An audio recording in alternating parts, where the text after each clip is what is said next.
continuar o nosso curso sobre o Catecismo da Igreja Católica. Nós estamos no capítulo 2º do Catecismo, que fala sobre a revelação de Deus. E estamos encerrando hoje o artigo 2º deste capítulo, que mostra aí as formas de transmissão desta revelação.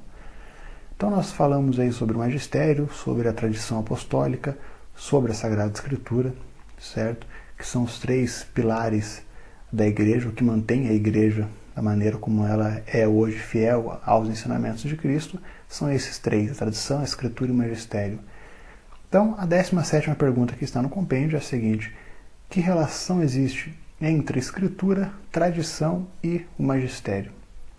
Então, para responder isso, eu vou dar uma resumida em tudo que nós vimos, né, nesse último artigo, certo?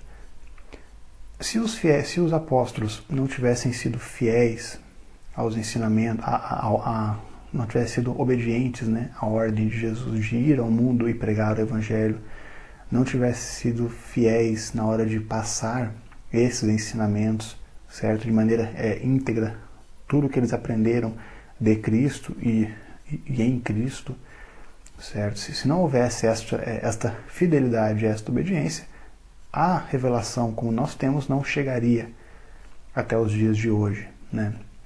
E muito menos teria sido escrito. Então, se não tivesse a tradição, não teríamos a Bíblia, ok? Porém, a Bíblia ela não foi feita e escrita da maneira como nós temos hoje já. Eram vários escritos, foi uma discussão de anos e anos para saber o que realmente eram os livros inspirados e o que não era, os livros que eram fantasiosos e que não poderiam, né, conter o cânon das escrituras, certo? Então foi uma discussão de vários anos até que chegou à conclusão de quais livros entrariam nesse cânon, certo? E quem fez isso foi o magistério da Igreja. Então, uma coisa não se mantém sem a outra. Se não fosse a tradição, não teríamos as Escrituras. Se não fosse o magistério, não teríamos a Bíblia da maneira como nós temos hoje, certo? Poderíamos ter aí, quem sabe, aí é só uma hipótese, né? Vários textos, várias coisas escritas, inclusive os textos apócrifos, que em vez de ajudar, só iriam atrapalhar, certo? Então, graças ao magistério, nós temos hoje tudo certinho, tudo arrumadinho, temos a Bíblia, certo? Então veja a importância, os 3 não se separam, não tem como se separar, os 3 estão unidos intimamente, como diz o Catecismo, certo? E uma outra importância também do magistério, além de sendo fiel, né, à tradição da Igreja e tudo mais, além disso, graças ao magistério, nós temos hoje a interpretação correta da Bíblia, certo? O magistério, ele sendo fiel à tradição e à revelação divina, ele faz uma interpretação correta da Escritura, certo? Se não fosse isso, se a Escritura tivesse aí para podermos interpretar da maneira que nós quisermos, enfim, pegar o que está escrito lá e fazer da maneira que me agradar mais, se tornaria uma confusão. E o que nós vemos hoje em algumas igrejas protestantes é exatamente isso. É cada interpretação absurda da Escritura que é preocupante de ver, certo? Então é necessário a função do magistério de interpretar a Escritura, né, que nos foi herdada da tradição apostólica, é de extrema importância. Então os 3 caminham juntos muito bem, uma harmonia muito boa, certo? Até a própria sobre esse risco, né, de interpretar a Escritura da maneira que bem achar, certo? A própria Escritura fala que isso não está certo.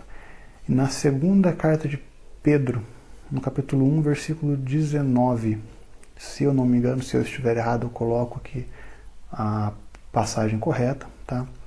Fala sobre isso, que a Escritura não é para ser interpretada da maneira como você quiser, tá? para evitar que alguns protestantes venham falar que nós não lemos o contexto inteiro, só lemos essa parte para tentar justificar, né, o magistério infalível da igreja, leiam o texto inteiro. 2 Pedro, capítulo 1, leia tudo, certo? Leia lá, veja o que você acha, e se quiser comentar aqui, né, se acha realmente que lá está dizendo que não é para interpretarmos a Escritura como bem entendermos, ou se não, ou se é outro contexto, ou se é outra história, certo? Então, leia lá, veja o que você pensa sobre isso e comenta aqui, nós podemos discutir de maneira civilizada, certo? Então, 2 Pedro 1:19, mas leiam o texto inteiro, certo? Então, não tem como separar. E para finalizar, eu vou ler o que está no número 95 do Catecismo, que fala sobre isso, e com isso eu encerro. Fica claro, portanto, que segundo o sapientíssimo plano divino, a Sagrada Tradição, a Sagrada Escritura e o Magistério da Igreja estão de tal modo entrelaçados e unidos que um não tem consistência sem os outros, e que juntos, cada qual ao seu modo, sob a ação do mesmo Espírito Santo, contribuem eficazmente para a salvação das almas. Que Deus abençoe.